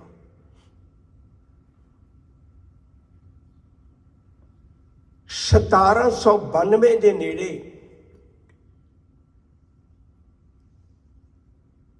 1790 ਦੇ ਨੇੜੇ ਕਹਿ ਲਓ ਤੁਸੀਂ, ਫਰਾਂਸ ਦੀ ਕ੍ਰਾਂਤੀ ਹੋਈ ਸੀ। ਮੈਂ ਉਧਰਲੇ ਪਾਸੇ ਬਹੁਤਾ ਨਹੀਂ ਜਾਣਾ, ਸਿਰਫ ਇੱਕ ਦ੍ਰਿਸ਼ਟਾਂਤ ਹੀ ਦੇਣਾ ਹੈ। ਉਦੋਂ ਲੋਕਾਂ ਨੂੰ ਪਤਾ ਲੱਗਿਆ ਸੀ ਵੀ ਊਚ ਨੀਚ, ਅਮੀਰ ਗਰੀਬੀ ਸਾਰਾ ਕੁਝ ਖਤਮ ਕਰਕੇ ਇੱਕ ਬਣਾ ਦਿੱਤਾ ਜਾਂਦਾ ਹੈ ਤੇ ਵਿਦਿਆਰਥੀਆਂ ਨੂੰ ਬੜੇ ਮਾਣ ਨਾਲ ਪੜ੍ਹਾਇਆ ਜਾਂਦਾ ਵੀ ਫਰਾਂਸ ਦੀ ਕ੍ਰਾਂਤੀ ਅੱਜ ਲੋਕਾਂ ਦੀਆਂ ਕਿਤਾਬਾਂ 'ਚ ਹੈ। ਮੈਂ ਹੈਰਾਨ ਹੈ, ਕਿਤੇ ਸਿੱਖ ਪੜ੍ਹਿਆ ਹੁੰਦਾ ਤੇ ਲੋਕਾਂ ਨੂੰ ਪੜ੍ਹਾਇਆ ਹੁੰਦਾ। ਉਹ ਭਲਿਆ 1790-92 ਤਾਂ ਬੜਾ ਲੇਟ ਆਇਆ ਹੈ। ਗੁਰੂ ਗੋਬਿੰਦ ਸਿੰਘ ਨੇ ਤਾਂ 1699 ਵਿੱਚ ਕਈਆਂ ਨੇ 1789 ਲਿਖਿਆ ਫਰਾਂਸ ਦੀ ਕ੍ਰਾਂਤੀ ਦਾ। ਮੈਂ ਉਧਰਲੇ ਪਾਸੇ ਨਹੀਂ ਜਾਣਾ ਚਾਹੁੰਦਾ, ਵਾਰ-ਵਾਰ ਸੰਕੋਚ ਕਰਾਂ। ਗੁਰੂ ਗੋਬਿੰਦ ਸਿੰਘ ਜੀ ਨੇ ਤਾਂ 1699 ਵਿੱਚ ਇੱਕ ਕਰ ਦਿੱਤਾ ਸੀ। ਵੱਖੋ ਵੱਖਰੀਆਂ ਜਾਤਾਂ, ਵੱਖੋ ਵੱਖਰੇ ਇਲਾਕੇ, ਇੱਕ ਬਾਟੇ ਵਿੱਚ 5 ਚੀਜ਼ਾਂ ਰਲਾ ਕੇ ਸਿੱਖ ਦਾ ਮੁੱਖ ਲਵਾ ਦਿੱਤਾ ਸੀ।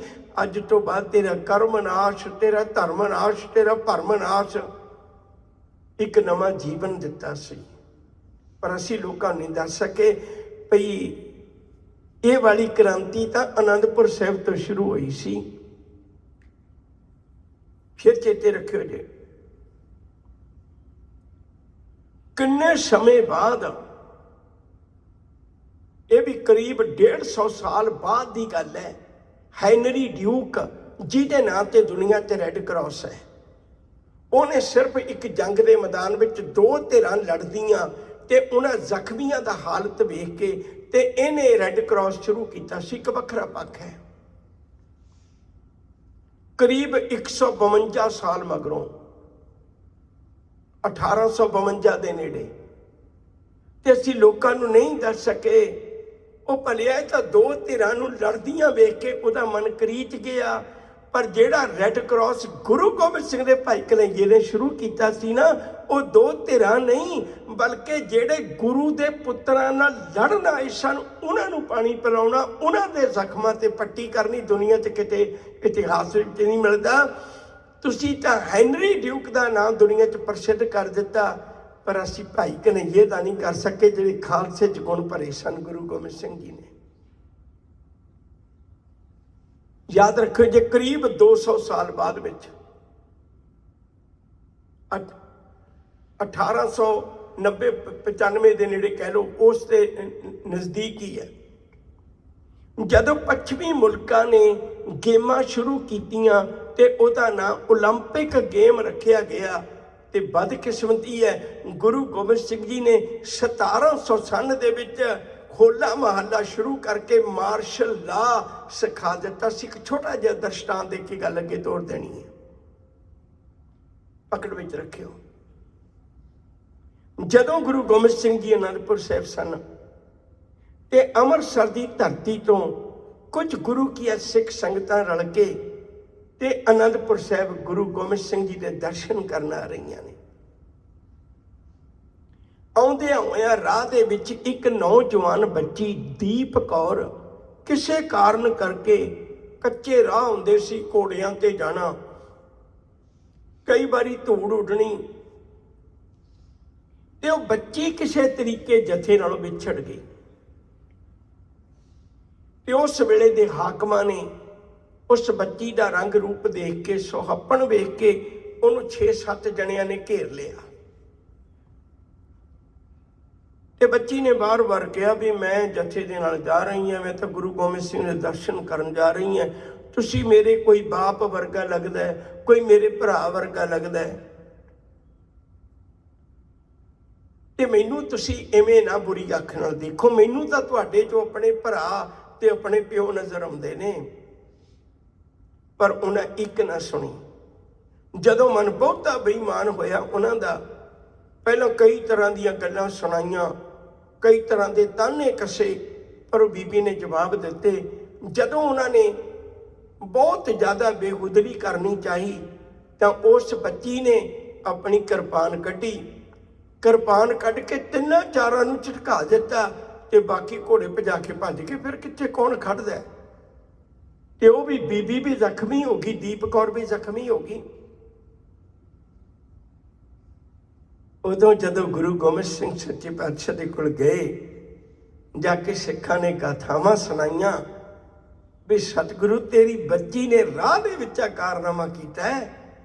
ਗੁਰੂ ਗੋਬਿੰਦ ਸਿੰਘ ਨੇ ਉਹਨੂੰ ਸਪੈਸ਼ਲ ਆਪਣੇ ਕੋਲ ਬੁਲਾਇਆ, ਸਿਰ ਤੇ ਮਿਹਰ ਭਰਿਆ ਹੱਥ ਰੱਖਿਆ, ਕਹਿਣ ਲੱਗਿਆ ਧੀਏ ਮੈਂ ਇਵੇਂ ਦਾ ਚਾਹੁੰਦਾ ਵੀ ਇੱਕ ਖਾਲਸੇ ਵਿੱਚ ਉਹ ਗੁਣ ਹੋਵਣ ਜਿਹੜਾ ਕਦੇ ਆਪਣੀ ਪੱਤ ਨੂੰ ਨਹੀਂ ਬਚਾ ਸਕਦਾ, ਦੂਜਿਆਂ ਦੀ ਪੱਤ ਦਾ ਕੀ ਰਾਖਾ ਬਣੇਗਾ। ਖਾਲਸਾ ਅਕਾਲ ਪੁਰਖ ਦੀ ਫੌਜ ਹੈ ਤੇ ਤਾਂ ਹੀ ਫੌਜ ਬਣ ਸਕਦਾ ਜੇ ਇਹਦੇ ਆਪਣੇ ਵਿੱਚ ਗੁਣ ਹੋਣਗੇ।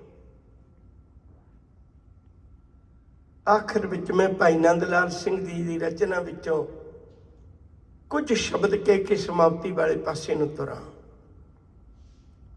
ਭਾਈ ਨੰਦ ਲਾਲ ਸਿੰਘ ਦੀ ਕਲਮ ਨੇ ਬੜੇ ਮੁਬਾਰਕ ਬਚਨ ਲਿਖੇ ਨੇ। ਕਹਿੰਦੇ ਉਹ ਸਿੱਖਾ ਸ਼ਾਇਦ ਤੇਰੀ ਅੱਖ ਨਾ ਵੇਖਦੀ ਹੋਵੇ, ਐਵੇਂ ਲੜਾਈ ਝਗੜੇ ਪਾਈ ਜਾਂਦਾ, ਆ ਮੈਂ ਤੈਨੂੰ ਦਿਖਾਵਾਂ ਖਾਲਸੇ 'ਚ ਕੀ ਗੁਣ ਹੁੰਦੇ ਨੇ। ਖਾਲਸਾ ਸੋ ਜੋ ਨਿੰਦਾ ਤਿਆਗੈ, ਖਾਲਸਾ ਸੋ ਜੋ ਲੜੇ ਹੋਏ ਆਗੈ, ਖਾਲਸਾ ਸੋ ਜੋ ਨਿਰਧਨ ਕੋ ਪਾਲੈ, ਖਾਲਸਾ ਸੋ ਜੋ ਦੁਸ਼ਟ ਕੋ ਗਾਲੈ, ਖਾਲਸਾ ਖਾਸ ਕਹਾਵੈ ਸੋਈ, ਜਾਂਕੈ ਗਿਰਦੈ ਭਰਮ ਨਾ ਹੋਈ। ਉਹ ਖਾਲਸਾ ਹੈ ਜਿਹਦੇ ਹਿਰਦੇ 'ਚ ਕੋਈ ਭਰਮ ਨਹੀਂ ਹੈ, ਉਹਨੂੰ ਗੁਰਬਾਣੀ ਤੇ ਅਟੁੱਟ ਵਿਸ਼ਵਾਸ ਹੈ। ਮੈਂ ਬਹੁਤ ਵਾਰੀ ਅਰਜ਼ ਕਰਨਾ ਹੈ, ਪਰ ਅੱਜ ਛੋਟਾ ਜਿਹਾ ਦ੍ਰਿਸ਼ਟਾਂਤ ਦੇ ਕੇ ਅੱਗੇ ਤੁਰ ਜਾਣਾ ਹੈ। ਬਾਬਾ ਬੰਦਾ ਸਿੰਘ ਬਹਾਦਰ ਨੂੰ ਗੁਰੂ ਗੋਬਿੰਦ ਸਿੰਘ ਥਾਪੜਾ ਦੇ ਕੇ ਭੇਜਣ ਲੱਗੇ ਨੇ। ਨੰਦੇੜ ਦੀ ਧਰਤੀ ਹੈ, ਦੱਖਣ ਦੀ ਧਰਤੀ ਹੈ, ਇੰਡੀਆ ਦੇ ਹਿਸਾਬ ਨਾਲ। ਤੇ ਉਹ ਇੱਕ ਡੇਰੇਦਾਰ ਹੈ, ਤੇ ਡੇਰੇਦਾਰਾਂ ਚੋਂ ਇੱਕ ਵੀ ਚੇਲਾ ਉਹਦੇ ਨਾਲ ਨਹੀਂ ਆਇਆ, ਇੱਕ ਵੀ ਚੇਲਾ ਨਹੀਂ ਉਹਦੇ ਨਾਲ, ਕੱਲਾ ਹੈ ਬਾਬਾ ਬੰਦਾ ਬਹਾਦਰ, ਕੱਲਾ ਹੈ। ਨਾ ਉਹਦੇ ਕੋਲ ਫੌਜ, ਨਾ ਉਹਦੇ ਕੋਲ ਹਥਿਆਰ, ਨਾ ਉਹਦੇ ਕੋਲ ਕੋਈ ਕਿਲਾ, ਨਾ ਉਹਦੇ ਕੋਲ ਪੈਸੇ, ਨਾ ਉਹਦੀ ਪੰਜਾਬ 'ਚ ਵਾਕਫੀਅਤ, ਨਾ ਉਹਦੇ ਤੇ ਕੋਈ ਭਰੋਸਾ ਕਰੇ ਵੀ ਜਿਹੜਾ 24 ਸਾਲ ਮਾਲਾ ਫੇਰਦੇ ਨੂੰ ਹੋ ਗਏ, ਇੱਕ ਮਿਰਗਣੀ ਦੇ ਬੱਚੇ ਨੂੰ ਦੇਖ ਕੇ ਡਰ ਗਿਆ, ਉਹਦੇ ਤੇ ਕੀ ਭਰੋਸਾ ਕਰੀਏ? ਕੋਈ ਇੱਕ ਚੀਜ਼ ਵੀ ਨਹੀਂ ਉਹਦੇ ਕੋਲ, ਕੋਈ ਇੱਕ ਚੀਜ਼ ਵੀ ਨਹੀਂ। ਲੇਕਿਨ ਗੁਰੂ ਗੋਬਿੰਦ ਸਿੰਘ ਨੂੰ ਭੇਜ ਰਹੇ ਥਾਪੜਾ ਦੇ ਕੇ, ਕੋਈ ਜੁੰਨੇ ਪੰਜਾਬ ਦੀ ਧਰਤੀ ਤੇ ਜ਼ਾਲਮ ਨੇ ਤੂੰ ਸਭ ਦੇ ਸੌਦੇ ਲਾਉਣੇ ਨੇ। ਉਹਦੇ ਕੋਲ ਕੀ ਹੈ? ਉਹਦੇ ਕੋਲ ਸਿਰਫ ਗੁਰੂ ਗੋਬਿੰਦ ਸਿੰਘ ਦੇ ਬਚਨਾਂ ਦਾ ਵਿਸ਼ਵਾਸ ਹੈ। ਜੇ ਗੁਰੂ ਤੂੰ ਥਾਪੜਾ ਦੇਤਾ ਨਾ, ਮੈਂ ਕਿਤੇ ਹਾਰਦਾ ਨਹੀਂ। ਆਹ ਵਿਸ਼ਵਾਸ ਅੱਜ ਸਿੱਖ ਕੋਲ ਨਹੀਂ ਹੈ। ਆਹ ਹੈ ਖਾਲਸੇ ਦੇ ਅੰਦਰ ਭਰਨ ਦੀ ਲੋੜ। ਜਿਸ ਦਿਨ ਖਾਲਸੇ ਦੇ ਅੰਦਰ ਇਹ ਵਿਸ਼ਵਾਸ ਭਰ ਗਿਆ, ਉਦੋਂ ਤਾਂ ਬੋਤਾ ਸਿੰਘ, ਗਰਜਾ ਸਿੰਘ ਵਾਂਗੂ 2 ਜਣੇ ਖੜ ਜਾਣ ਤੇ ਸਿੱਖ ਰਾਜ ਪੈਦਾ ਕਰ ਦੇਣਗੇ। ਇਹ ਵਾਲਾ ਵਿਸ਼ਵਾਸ ਗਵਾ ਲਿਆ ਸੀ। ਆਹ ਵਾਲਾ ਗੁਣ, ਗੁਰੂ ਦੇ ਉੱਤੇ ਏਡਾ ਭਰੋਸਾ ਹੋਣਾ। ਬਾਬਾ ਬੰਦਾ ਸਿੰਘ ਬਹਾਦਰ ਆ ਗਿਆ, ਉਹਨੂੰ ਹਥਿਆਰ ਵੀ ਮਿਲ ਗਏ, ਉਹਨੂੰ ਪੈਸੇ ਵੀ ਮਿਲ ਗਏ, ਉਹਨੂੰ ਸਿੱਖ ਵੀ ਮਿਲ ਗਏ, ਉਹਨੂੰ ਫੌਜਾਂ ਵੀ ਮਿਲ ਗਈਆਂ। ਤੇ ਸਿਰਫ 5 ਸਾਲ ਦਾ ਸਮਾਂ, ਉਹ ਗੁਰੂ ਕਿਆ ਸਿੱਖਾ, ਸਿਰਫ 5 ਸਾਲ ਦਾ ਸਮਾਂ। 1705 ਵਿੱਚ ਸਾਹਿਬਜ਼ਾਦੇ ਸ਼ਹੀਦ ਹੁੰਦੇ ਨੇ। 1710 ਮਈ ਦੇ ਮਹੀਨੇ ਉੱਥੇ ਨਿਸ਼ਾਨ ਸਾਹਿਬ ਝੁਲਦਾ ਸੀ, ਜਿੱਥੇ ਵਜ਼ੀਰ ਖਾਂ ਦੀ ਕਚਹਿਰੀ ਲੱਗਦੀ ਸੀ। ਇਹ ਗੁਰੂ ਗੋਬਿੰਦ ਸਿੰਘ ਤੇ ਵਿਸ਼ਵਾਸ ਦੀ ਗੱਲ ਹੈ। ਇਹ ਨੇ ਗੁਣ ਖਾਲਸੇ ਵਿੱਚ। ਗੁਰੂ ਗੋਬਿੰਦ ਸਿੰਘ ਸੱਚੇ ਪਾਤਸ਼ਾਹ ਨੇ ਭਰ ਕੇ ਭੇਜੇ, ਜਿਹੜੇ ਉਹਦੇ ਵਿੱਚ ਨੇ। ਆਖਰੀ ਗੱਲ ਕਹਿ ਕੇ ਸਮਾਪਤੀ ਕਰਾਂ। ਨਾਦਰ ਸ਼ਾਹ 1739 ਵਿੱਚ ਇੰਡੀਆ 'ਚ ਆਇਆ, ਹਮਲਾਵਰ ਹੋ ਕੇ ਇਹਨੇ ਬਹੁਤ ਤਰਥੱਲੀ ਮਚਾਈ। ਅੱਜ ਤੱਕ ਆਪਾਂ ਇੱਕ ਕਹਾਵਤ ਪੜ੍ਹ ਲੈਂਦੇ ਵੀ ਇਹ ਤਾਂ ਨਾਦਰ ਸ਼ਾਹੀ ਹੈ। ਮਤਲਬ ਜਿੱਥੇ ਆਪਣੀ ਮਨਮਰਜ਼ੀ ਦੇ ਧੱਕੇ ਕੀਤੇ, ਕਤਲੇਆਮ ਕੀਤਾ ਸੀ ਦਿੱਲੀ 'ਚ ਇਹਨੇ ਬਹੁਤ ਜ਼ਿਆਦਾ। ਉਸ ਵੇਲੇ ਦਾ ਹਾਕਮ ਮੁਹੰਮਦ ਸ਼ਾਹ ਰੰਗੀਲਾ ਆਪਣੀ ਧੀ ਦਾ ਡੋਲਾ ਦੇ ਕੇ ਇਹਨੇ ਬੰਦ ਕਰਵਾਇਆ ਸੀ ਕਤਲੇਆਮ। ਤੇ ਉਹ ਨਾਦਰ ਸ਼ਾਹ, ਜਿਹਨੂੰ ਰਸਤੇ 'ਚ ਕਿਸੇ ਨਾ ਰੋਕਿਆ, ਜਿਹੜਾ ਦਿੱਲੀ ਨੂੰ ਰੱਜ ਕੇ ਲੁੱਟ ਕੇ ਲੈ ਕੇ ਚੱਲਿਆ, ਜਿਹੜਾ ਸ਼ਾਹਜਹਾਨ ਨੇ ਤਖਤੇ ਤੌਸ ਬਣਾਇਆ ਸੀ, ਉਹਨੂੰ ਨਾਦਰ ਸ਼ਾਹ ਨੇ ਲੁੱਟਿਆ ਸੀ 1739 ਵਿੱਚ। ਕਈ ਗੱਡੇ ਭਰ ਕੇ ਲੈ ਕੇ ਗਿਆ ਸੀ। ਰੋ ਵਿਚਾਰ ਕਦੇ ਫਿਰ ਸੇ। ਨਾਦਰ ਸ਼ਾਹ ਨੂੰ ਜਾਂਦੇ ਹੋਏ ਨੂੰ ਸਿੱਖ ਲੁੱਟਦੇ ਨੇ। ਫਿਰ ਨਾਦਰ ਸ਼ਾਹ ਠੰਬਰ ਗਿਆ ਆਪਣੇ ਘੋੜੇ ਤੇ ਬੈਠ ਕੇ। ਇਹ ਲੋਕ ਹਾਥੀਆਂ ਦੀ ਸਵਾਰੀ ਨਹੀਂ ਸੀ ਕਰਦੇ ਵੀ ਹਾਥੀ ਨੂੰ ਕੋਈ ਚਲਾਉਂਦਾ ਮਹਾਬਤ। ਇਹ ਘੋੜਿਆਂ ਦੀ ਉਹ ਸਵਾਰੀ ਕਰਦੇ ਸੀ ਵੀ ਘੋੜੇ ਦੀ ਲਗਾਮ ਮੇਰੇ ਹੱਥ ਵਿੱਚ ਹੁੰਦੀ ਹੈ। ਤੇ ਨਾਦਰ ਸ਼ਾਹ ਘੋੜੇ ਤੇ ਜਾਂਦਾ ਹੋਇਆ ਠੰਬਰ ਗਿਆ। ਕਹਿਣ ਲੱਗਿਆ, ਮੈਂ ਕਿੱਥੋਂ ਦਾ ਜਿੱਤ ਕੇ ਆ ਗਿਆ ਅਬਦਾਲ ਤੋਂ, ਤੇ ਮੈਂ ਇੱਥੇ ਆ ਕੇ ਕਿੰਨੇ ਲੋਕਾਂ, ਰਾਜੇ ਮਹਾਰਾਜਿਆਂ ਨੇ ਧੀਆਂ ਦੇ ਡੋਲੇ ਦੇ ਦਿੱਤੇ ਮੈਨੂੰ, ਹੀਰੇ ਮੋਤੀਆਂ ਦੇ ਮੈਂ ਗੱਡੇ ਭਰ ਕੇ ਲੈ ਕੇ ਚੱਲੇ ਆ। ਇਹ ਕੌਣ ਲੋਕ ਨੇ ਜਿਹੜੇ ਮੈਨੂੰ ਰਸਤੇ 'ਚ ਲੁੱਟਦੇ ਨੇ? ਫਿਰ ਉਹਨੂੰ ਜ਼ਕਰੀਆ ਖਾਨ ਦੱਸਦਾ ਹੈ ਵੀ ਇਹ ਕੌਣ ਨੇ। ਉਹ 'ਚ ਮੈਂ ਅੱਜ ਦਾ ਨਿੱਕਾ ਜਿਹਾ ਹੀ ਗੁਣ ਸਾਂਝਾ ਕਰਾਂਗਾ। ਇਹ ਪੰਥ ਪ੍ਰਕਾਸ਼ ਦੇ ਬੋਲ ਨੇ। ਉਹ ਨਾਦਰ ਸ਼ਾਹ ਨੂੰ ਵਕਤ ਦਾ ਹਾਕਮ ਜ਼ਕਰੀਆ ਖਾਨ ਗਵਰਨਰ, ਉਹ ਦੱਸਦਾ ਨਾਦਰ ਸ਼ਾਹ ਨੂੰ ਵੀ ਕੌਣ ਨੇ। ਮੁਰਸ਼ਦ ਇਨਕਾ ਬਲੀ ਭਇਓ ਹੈ, ਇनको आबे यात देओ है, ऐसी गयो कलाम बतै हैं, जाते शुदा बना ए ले हैं, गजब असर तिसका हम देखा, बुझदिल ओबत शेर बशेखा। ਕਹਿਣ ਲੱਗੇ ਇਹਨਾਂ ਦਾ ਮੁਰਸ਼ਦ ਇਹੋ ਜਿਹਾ ਹੋਇਆ, ਇਹਨਾਂ ਨੂੰ ਇਹੋ ਜਿਹੀ ਅੰਮ੍ਰਿਤ ਦੀ ਦਾਤ ਦੇ ਕੇ ਦੇ ਗਿਆ, ਇਹ ਬੁਝਦਿਲ ਤੋਂ ਬੁਝਦਿਲ ਵੀ ਸ਼ੇਰ ਬਣ ਜਾਂਦਾ ਜਦੋਂ ਉਹ ਖੰਡੇ ਬਾਟੇ ਦੀ ਪੌਲ ਲੈ ਲੈਂਦਾ। ਇਹਨਾਂ ਨੂੰ ਇਹੋ ਜਿਹਾ ਬਾਣੀ ਦੇ ਗਿਆ, ਇਹੋ ਜਿਹਾ ਕਲਾਮ ਦੱਸ ਕੇ ਚਲਾ ਗਿਆ, ਜਿਹਦੇ ਨਾਲੇ ਮੁੜ ਕੇ ਆਪ ਹੀ ਅੰਮ੍ਰਿਤ ਤਿਆਰ ਕਰ ਲੈਂਦੇ ਨੇ ਤੇ ਛਕਾ ਲੈਂਦੇ ਨੇ। ਅਸੀਂ ਉਹਦਾ ਅਸਰ ਦੇਖਿਆ। ਬੜੀ ਅਜੀਬ ਕਹਾਣੀ ਹੈ। ਜਿਹੜਾ ਇੱਕ ਵਾਰੀ ਖੰਡੇ ਬਾਟੇ ਦਾ ਅੰਮ੍ਰਿਤ ਛਕ ਲੈਂਦਾ, ਮੌਤ ਨੂੰ ਮਖੌਲਾਂ ਕਰਦਾ ਨਹੀਂ ਜੇ ਡਰਦਾ। ਨਾਦਰ ਕਾਦਰ ਸੋਚ ਪੁੰਨ। ਨਾਦਰ ਨੇ ਮੱਥੇ ਤੇ ਹੱਥ ਰੱਖ ਲਿਆ ਖਾਲਸੇ ਦੇ ਗੁਣ ਦੇਖ ਕੇ। ਨਾਦਰ ਕਾਦਰ ਸੋਚ ਪੁਨ ਕਹਿਓ ਨਵਾਬੈ ਐਸ, ਜੇਕਰ ਹੈ ਸਿੰਘ ਵੈਸੇ ਹੀ ਭਾਖਤ ਹੋ ਤੁਮ ਜੈਸ, ਮਾਰਤ ਹੋ ਤੁਮ ਆਪ ਹੀ ਆਪਨ ਪੈਰ ਕੁਠਾਰ, ਕੁਛ ਦਿਨ ਕੋ ਸਿੰਘ ਹੋਏਗੇ ਭੂਪਤ ਮੁਲਕ ਮਝਾਰ। ਕਹਿਣ ਲੱਗੇ ਫਿਰ ਤੁਸੀਂ ਆਪਣੇ ਪੈਰ ਤੇ ਆਪੇ ਹੀ ਕੁਹਾੜਾ ਮਾਰਦੇ ਹੋ। ਜਿਹੜੇ ਗੁਣ ਤੂੰ ਖਾਲਸੇ ਦੇ ਦੱਸੇ ਨੇ, ਜੇ ਇਹਨਾਂ ਵਿੱਚ ਇਹੋ ਹੀ ਨੇ, ਫਿਰ ਉਹ ਦਿਨ ਦੂਰ ਨਹੀਂ ਜਿਸ ਦਿਨ ਇਹ ਲੋਕ ਕਿਸੇ ਨਾ ਕਿਸੇ ਜਗ੍ਹਾ ਦੇ ਹਾਕਮ ਬਣਨਗੇ, ਇਹ ਰਾਜੇ ਬਣਨਗੇ। ਇਹਨਾਂ ਦੇ ਗੁਣਾਂ ਦੇ ਕਰਕੇ ਇਹਨਾਂ ਨੂੰ ਕੋਈ ਰੋਕ ਨਹੀਂ ਸਕੇਗਾ। ਇਹ ਗੁਣ ਸਨ ਖਾਲਸੇ ਦੇ ਵਿੱਚ। ਅੱਜ ਫਿਰ ਦੁਬਾਰੇ ਕੁਛ ਵੀ ਨਹੀਂ ਬਦਲਿਆ। ਸਿੱਖਾ ਉਹੀ ਬਾਣੀ ਹੈ, ਉਹੀ ਅਨੰਦਪੁਰ ਸਾਹਿਬ ਹੈ, ਉਹੀ ਗੁਰੂ ਹੈ। ਬਦਲਿਆ ਤਾਂ ਬਸ ਅਸੀਂ ਆਪਣੇ ਗੁਣ ਗਾਲ ਲਏ ਹੈ। ਗੁਣ ਕਦੋਂ ਗਲਦੇ ਨੇ? ਹਰ ਬਿਸਰਤ ਤੇਰੇ ਗੁਣ ਗਲਿਆ। ਜੇ ਅੱਜ ਵੀ ਗੁਰੂ ਦਾ ਲੜ ਪਕੜ ਲਈਏ, ਗੁਰੂ ਚਰਨਾਂ ਨਾਲ ਜੁੜ ਜਾਈਏ, ਫਿਰ ਸਾਡਾ ਜੀਵਨ ਇਹ ਲੋਕ ਸੁਖੀਏ ਪਰਲੋਕ ਸੁਹੇਲੇ। ਨਾਨਕ ਹਰ ਪ੍ਰਭਾਪੇ ਮੇਲੇ। ਹੋਈਆਂ ਬੇਅੰਤ ਪ੍ਰਕਾਰ ਦੀਆਂ ਭੁੱਲਾਂ ਨੂੰ ਖਿਮਾ ਕਰਕੇ ਅਦਬ ਨਾਲ ਆਖੋ ਜੀ ਵਾਹਿਗੁਰੂ ਜੀ ਕਾ ਖਾਲਸਾ, ਵਾਹਿਗੁਰੂ ਜੀ ਕੀ ਫਤਿਹ।